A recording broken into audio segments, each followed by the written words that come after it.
चमन लोई जी का सब इतने अच्छे विषय पर बोलने के लिए आमंत्रित किया। कलाएं आज और कल। मैं कथक से जुड़ी हूँ तो मैं उसी को दरनज़र रखते हुए उसी के समक्ष के हिसाब से बात करती हूँ। मैं कथक नृत्यांगना हूँ और कथक नृत्य जो एकल नृत्य माना जाता है। समूह नृत्य तो बहुत बाद में आया, 1962 के बाद समूह नृत्य आया। तो कथक जो कल था वो एकल नृत्य था और आज का ये है कि समूह नृत्य है और एकल नृत्य गायब हो रहा है। बहुत बुरी तरीके से अपनी जड़ से निकलता हुआ उखड़ के दिख रहा है।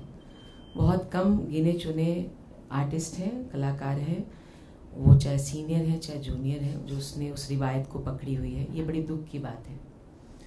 अब सवाल ये उठता है कि एकल नृत्य या कलाएं जो एकल नृत्य रही हैं या एकल हैं, वो क्यों, उनका रूप जो कल था इतना समृद्ध था और आज जो है वो ऐसा क्यों धूमिल है, और आने वाला कल का तो पता नहीं कि क्या होने वाला है। दो चार चीज़ों पे मद्देनज़र रखते हुए मैं थोड़ी रोशनी डालना चाहूँगी और बातचीत में स्थापित करना चाहूँगी कलाओं को लेकर। जो एकल नृत्य था वो जब गुरु के पास सीखने आर्टिस्ट जाते थे स्टूडेंट, उस समय उनकी सीमाएं और नंबर्स बहुत कम हुआ करते थे। तकरीबन 4, 6, 7, 8 गिने चुने उंगलियों पे, और सुबह से लेकर शाम तक वो बावले किस्म के होते थे। उनमें से मैं भी एक थी, तो जिसमें वो सुबह से लेके अपने गुरु के साथ सीखते रहते थे और सुबह से लेके शाम तक बंधा था नहीं, और सब्जेक्ट में सिलेबस नहीं था, तालीम में सिलेबस नहीं था। जो ये कलाओं का जो सिलेबस शुरू हुआ गंधर्व महाविद्यालय और प्रयाग संगीत समिति और ये और वो यूनिवर्सिटी, एक्चुअली ये मंच की चीज़ थी पर बहुत ही खुली थी। आपने उसको बांध दिया और आपने उसमें एक डिग्री डाल दिया, और डिग्री डालने के बाद जो परफॉर्मर था वो तो आप बना नहीं पाए। एक आपने उसके अंदर बुकिश नॉलेज डाल दिया। तो देखने वाली बात है कि बुकिश नॉलेज और परंपराएं, जो परफॉर्मिंग है, जो परफॉर्मर हैं, वो दोनों बहुत ही फ़र्क हैं, बहुत जुदा है। जो नॉलेज लेने जाते हैं, जो हमारे पास भी बच्चे आते हैं, उनको कोई लेना देना नहीं है कि 10 साल सीखे या साल लगाए तो साई में लग गए, और न वो रियाज दिखता है कि अपार्टमेंट में रहते जी रियाज कैसे करें। तो बुकिश नॉलेज में फिर आप आते हैं कि जो कलाएं वो पनपे और आज के वक्त में हम खड़े होकर उसको निहारे, वो भी गड़बड़ है। गुरुओं को ये बोला गया, जब तक गुरु इंडिविजुअल जो गुरु रहे हैं अपनी परंपरा को, जिन्होंने अपने बूते पर अपने शर्तों पे अपनी समझ के हिसाब से बच्चों को दिया, वो बड़े समझदार रहे हैं। अभी दानिश साहब ने एक बहुत अच्छी बात कही कि 100 में से 5 लोग दिखते थे कि होते हैं, और ये वक्त हमारा भी था जब होता था। उन 5 में भी वो बड़े तौलते थे कि कौन लेने में कितनी ताकत है, वो देते थे। पर अभी प्रॉब्लम है कि वो 5 भी नहीं दिखते, वो क्योंकि वो 5 साल का कोर्स करने आएंगे और जी आप उसको डिग्री लगा दीजिए चले जाएं। तो ये एक बहुत बड़ी एक वो है कि चीज़ें हुई। और सबसे बड़ी बात ये कि कलाएं कल थी समृद्ध, आज नहीं है।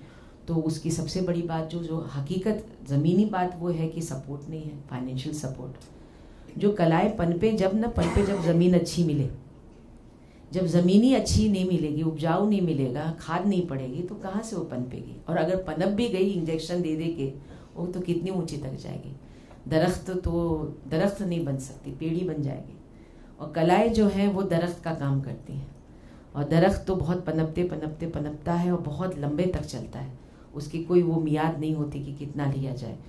तो हम कैप्सूल की दुनिया में आ गए हैं। दरख्त से होते होते कैप्सूल, छोटे से गमले में, पहले तो खुले आंगन में रहते थे, उसके बाद अपार्टमेंट में आया तो हमने गमलों में उसको कर दिया, फिर बॉन्साई आया तो उसने और ले लिया छोटा, और उसके बाद अभी AI साहब ने बोला कि AI है तो अब उसकी भी ज़रूरत नहीं है, आप घर में बस दीवार में बैठ जाइए, AI घर में भी लगा लीजिए आप, क्योंकि आजकल तो मामला ऐसा ही है।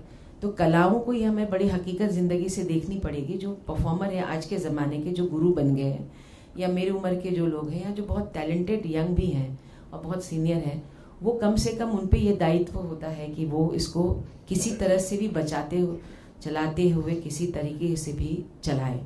क्योंकि मेरा एक कहना था दानिश साहब कि जब मैं नाचती थी, परफॉर्मेंस करती तो बड़ी एक्साइटेड होती थी जब मैं यंग थी, और बहुत खुश होके बड़े रियाज मार के और ये करती थी, और रात को होते ही सब तारीफ करते थे, और मैं ज़बरदस्ती रोने भी लगती थी खुशी के मारे, क्योंकि मैं चाहती थी मैं रोऊं, तो मैं रोती थी। और दूसरे दिन आकर हाँ बहुत अच्छा रहा, सुनने को कान रहता था कि हाँ इसका बताओ मुझे मैंने कैसे नाचा। एक वक्त ये भी आया कि जब मैं नाचती होती थी गुम हो जाती थी, मुझे कोई फ़ोन ही नहीं चाहिए था और मैं अपने आप में बिल्कुल कैफियत में चली जाती थी और मुझे फ़र्क ही नहीं पड़ता था कौन अच्छा कह रहा कौन नहीं कर रहा। तो वो जो जुनून है और वो जो नशा तारी होता है वो 10 दिन तक मेरा चलता है। मुझे कोई फ़र्क नहीं पड़ता कि किसी को अच्छा लगेगा। मुझे अगर मैं मुतमईन हूँ अपने काम से, मैं खुशबू लेके आई हूँ, मैं तरोताज़ा हूँ, तो मेरे लिए वो अल्हम्दुलिल्लाह अच्छी बात है। बात की अगर आपकी कन्विक्शन आपके हिसाब से आपने ईमानदारी से की तो सामने वाला भी वो लेके जाएगा। रहा सवाल, चित्रा जी ने बड़ी अच्छी एक बात कही कि जो चीज़ें सीखना है, जो कलाएं हैं, चाहे वो ध्रुपद गायन हो, नृत्य हो, कलाएं हो, लेखनी हो, ये आइटम वाला मामला हो गया कि मतलब आप आइए, आपने ठुमरी कर दी, आपने एक भाव कर दिया, आपने जयदेव की कृति कर दी, चल दिए, सेट मीटर है। खुलापन कहाँ है? कितने आर्टिस्ट स्टेज पे आके ये जिगरा लेके चढ़ते हैं कि जी ठीक है मैं तो आ गए स्टेज पे, चलो अब कोई भी बैठा दो, किसी को भी बैठा दो, हम गा लेंगे, हम नाच लेंगे, हम कर लेंगे। तो वो जिगरा, उस तरह की तालीम नहीं है। तो तालीम की तो सबसे बड़ी बात है कि आपकी भूख कितनी है। आप अगर ये समझ लें अल्हम्दुलिल्लाह मेरे को तो यहाँ तक आना था, मैं तो सीख गया, फिर तो आप ख़त्म हो गए। जिस दिन आर्टिस्ट ने सोच लिया, सीख लिया। आजकल की जनरेशन में देखती हूँ बहुत उम्दा आर्टिस्ट हैं और आजकल की जनरेशन ज़्यादा मेहनती है। मैं अपने से काफ़ी चीज़ों में उनको पाती हूँ हमारी जनरेशन से। एक तो बहुत बेबाक है, स्ट्रेट है, साफ गोई है, हमारे ज़माने में नहीं था। एक हमारा इंट्रोवर्ट बहुत था, साफ गोई नहीं होते थे, बोल नहीं पाते थे, किलसते रहते थे, अंदर से टूटते रहते थे और हम सोचते थे हम संजीदा हैं, ये सब। मगर चाहते बहुत कुछ हैं और बहुत बढ़िया है, आंखें तैरती रहती हैं, बहुत बढ़िया है, आइटम है बस। वो तो फिर आप आइटम है, आप ये देख लीजिए, कहीं का ईंट कहीं का रोड़ा, भानुमति ने पिटारा जोड़ा। क्योंकि अब क्या है कि आप हकीकत में बताऊं, चाहे वो गाने की हो या नाच में हो, ओरिजिनल अगर कोई परफॉर्मर बनता है तो बड़ा कम आर्टिस्ट ऐसे हैं, गुरु ने अपने बच्चों को तालीम दी कि उनके अंदाज को वो नाचे या गाए या उस परंपरा को जीवित तरीके से लेके जाए। कि मैंने ये मेरे उस्ताद हैं और मैंने इनसे सीखा, इसी परंपरा को मैं इसी सोच के अंदर में मैं खेल के जाती रहूं, चाहे वो गाने में हो। अब आप ये देखिए हर गाने वाला एक ही जैसा दिखता है, जैसे कोई ब्रांड आ गया, वो ये भी गाना, एक तबला वाले हैं तो वो तबले वाले चारों मुख का तबला बजाते। सही बात है ना। आप अगर अजराला घराना है तो आप अजराला घराना बजाएं, आप अगर फर्रुखाबाद घराना है आप वो बजाएं, पंजाब नहीं, बजाना सबको सब है। तो आप वो एक तो जो खालिस रॉ का मामला था वो खत्म हो गया है। ये भी एक बहुत बड़ी वजह है एक आर्ट फॉर्म को गिरने की, कि वो आप में क्यों नहीं ताकत है। आप क्यों डर रहे हैं कि दुनिया पसंद नहीं करेगी? क्यों नहीं पसंद करेगी? आप पसंद के लिए कर रहे हैं या हकीकत में उस आर्ट फॉर्म को जी रहे हैं? तो आप जगह खोलिए। तो ये बहुत सारी बातें हैं जो ज़रूरी हैं और 15 मिनट के उसमें तो हम बता नहीं पाएंगे। पर ये मेरे पास भी बहुत सारे बच्चे आते हैं और सीख रहे हैं। हमारे पास तो बच्चे ऐसे आते हैं, बहुत टैलेंटेड बच्चे हैं, बहुत ईमानदार बच्चे हैं, रियाज का भूत सवार है, चलो रियाज करो। सोच नहीं है, पढ़ाई नहीं करते, किताबें नहीं पढ़ते, साहित्य से कोई लेना देना नहीं है। मुझे बोला गज़ल करा दीजिए। गज़ल क्या खाक कराऊं? जब काफ और गाफ का ही नहीं फ़र्क है,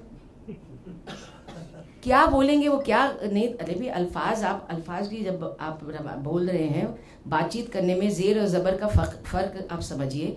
आप गज़ल बोल रहे हैं कि हमें उसे गज़ल करना है, आपको यही नहीं पता कि उस गज़ल में उसका मतलब क्या है, तो आप गज़ल करो। और है रहा सवाल कत्थक का, तो ये तो बड़ी भयानक स्थिति है कत्थक की। ये कत्थक दो अंदाज के हैं, एक जयपुर घराना है और एक लखनऊ घराना है।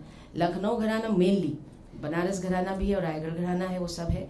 मगर जब आप कोई बंदिश लेते हैं, उस जबान को आप नहीं समझते, साहित्य पता नहीं, तो एक नाच सिर्फ सीखने से नहीं होता, साहित्य भी जरूरी। वो गूगल बाबा है कि जब वो गुरु पूर्णिमा आती है तो गूगल बाबा की जय, वो गूगल बाबा पे जितने भी इंफॉर्मेशन आप डाल दीजिए वो सब वो ले लेते हैं। तो ये भी एक तरीके से जो आज और कल के जो आर्ट फॉर्म है यहाँ खड़ा हुआ है।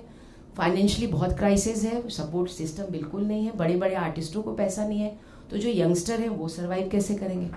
यंगस्टर के लिए भी बहुत प्रॉब्लम है। तो वो एक चीज़ बहुत ज़बरदस्त है और भूख किसी को है नहीं हकीकत में। एक ये बिजनेस है या आप इसको समझ लीजिए कैरियर बनाने के लिए है। हमसे किसी ने पूछा, दरियाफ्त किया कि आपने कब सोचा डांसर बनेंगे? हमने कहा हम तो पैदाइशी डांसर है। ये आपने कैसे बोल दिया कि हमने सोचा? हमने तो कभी सोचा ही नहीं, हम तो बन गए क्योंकि हमें इसके अलावा कुछ आता ही नहीं था। तो ये सवाल ही गलत है अपने आप में कि हमने कब सोचा कैरियर। जी हमें कुछ आता नहीं था इसलिए हम डांसर बन गए, वरना हमें कुछ आता तो हम कुछ और बन गए होते। तो ये भी एक बात है कि आर्ट फॉर्म को ये देखने की बात है। और इस तरह की जो चर्चा हो रही है, इस तरीके से जो चित्रा जी मंडलोई जी करे, आप मुझे बताइए उंगलियों पे इतनी इस तरह की चर्चाएं दिल्ली में, जबकि आईसीसी, ये आईआईसी, बहुत सारी वेन्यू है जो आपको फ्री देती हैं, कितने लोग इस बात को पकड़ के कमर कस के आते हैं कि हम चलिए परिचर्चा करें? नहीं करते, क्योंकि जब हम सब दुखड़े, अगर हम लोग आपस में अलग अलग दुखड़े रोएंगे तो उससे होने वाला क्या है?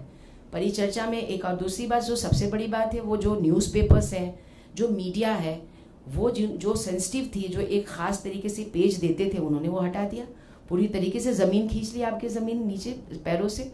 आप ये बताइए फिर आदमी अगर अपने आर्ट फॉर्म को नहीं करेगा तो कैसे करेगा?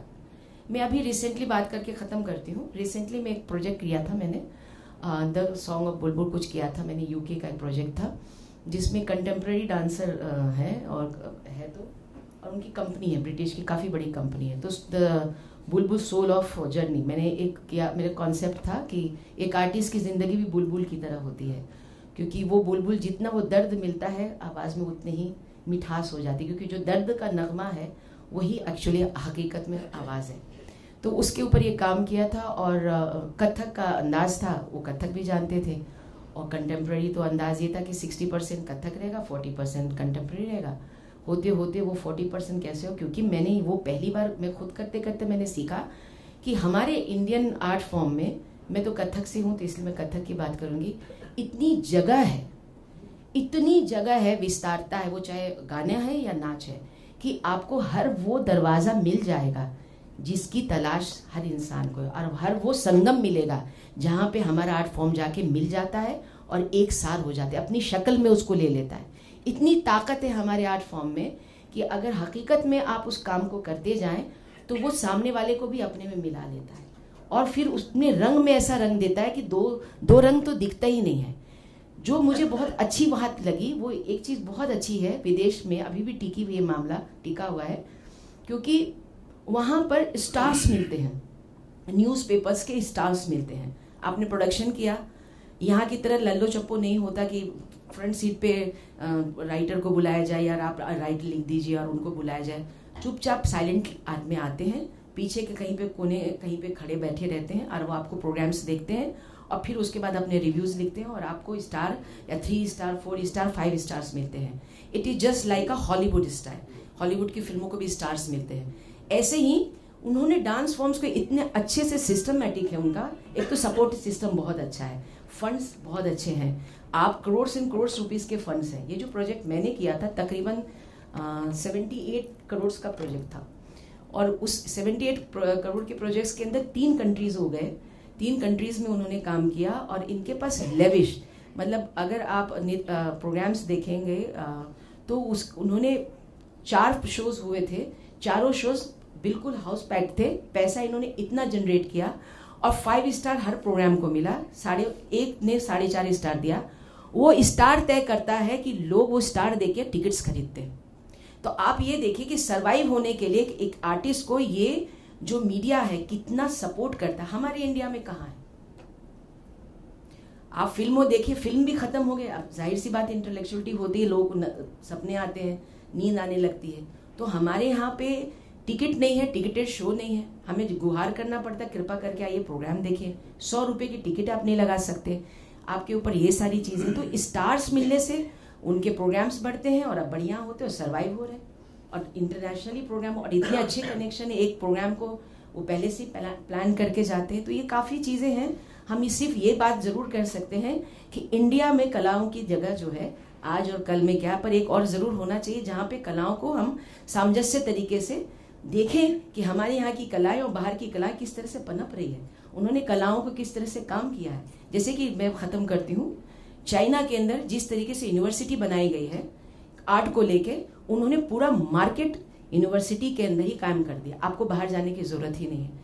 दे आर वो पूरा एक तरह प्रोडक्ट की तरह काम करते हैं, एनालाइज करते हैं, फाइनेंशियली करते हैं, और वहीं से बाजार स्थापित करते हैं, और वहीं से वो प्रोजेक्ट करते हैं। यूनिवर्सिटी में बच्चे सीखते हैं, they are working just like a IT। तो हमें ये भी देखना पड़ेगा कि हमारे आर्ट फॉर्म जो धूमिल हो रहे हैं क्यों हो रहे हैं, और भी बहुत सारी वजह है।